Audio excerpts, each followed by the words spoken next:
नमस्कार, मैं वर्षा। स्वागत है आपका वी एक्सपर्ट न्यूज में। नेपाल में सियासी संकट का पटाक्षेप हो गया। केपी शर्मा ओली के बाद अब नेपाल को नया बॉस मिल गया है। सुशीला कार्की नेपाल की अंतरिम पीएम बन चुकी हैं। पूर्व चीफ जस्टिस सुशीला कार्की ने शुक्रवार को नेपाल की पहली महिला प्रधानमंत्री के रूप में शपथ ली। राष्ट्रपति रामचंद्र पौडेल ने राष्ट्रपति कार्यालय में 73 साल की सुशीला कार्की को पद की शपथ दिलाई। सुशीला कार्की अगले चुनाव का अंतरिम सरकार का नेतृत्व करेंगी।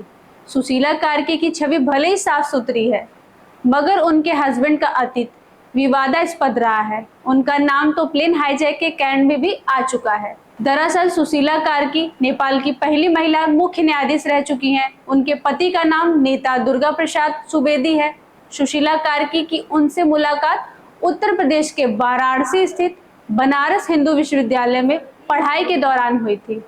सुशीला कार्की के हस्बैंड ने कथित तौर पर जिस प्लेन को हाईजैक किया था, उसमें बॉलीवुड की खूबसूरत एक्ट्रेस सवार थी। जी हाँ, प्यासा और गीत जैसी फिल्मों में अभिनय करने वाली लोकप्रिय बॉलीवुड अभिनेत्री माला सिन्हा भी इसी हाईजैक वाले विमान में सवार थी।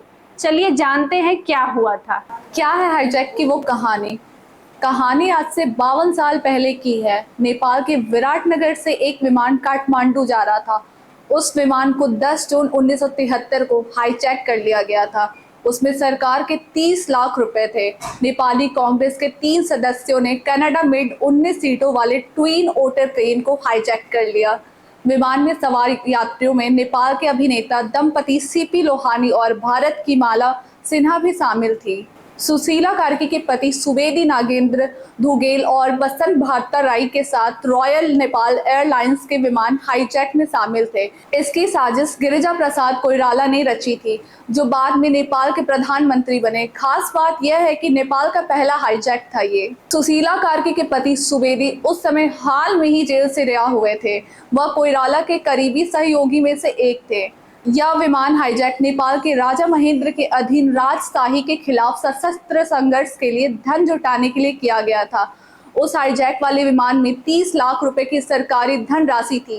चालक दल के साथ थोड़ी झड़प के बाद हाईजैकर्स ने पायलट को बिहार से फारबिसगंज में एक घास वाली पट्टी पर उतारने के लिए मजबूर किया।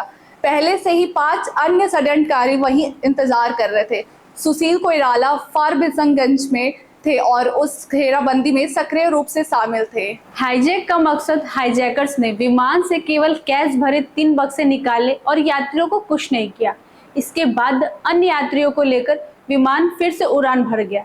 यह कैश सड़क मार्ग से पश्चिम बंगाल के दार्जिलिंग पहुंचाया गया। 1 साल के अंदर ही धुंगेल को छोड़कर समूह के सभी सदस्यों को भारत में अधिकारियों ने गिरफ्तार कर लिया। सुवेदी और अन्य को 2 साल की जेल हुई। 1975 में आपातकाल के दौरान उन्हें रिहा कर दिया गया। ऐसी तमाम खबरों को देखने के लिए वी एक्सपर्ट चैनल के साथ जुड़े रहें।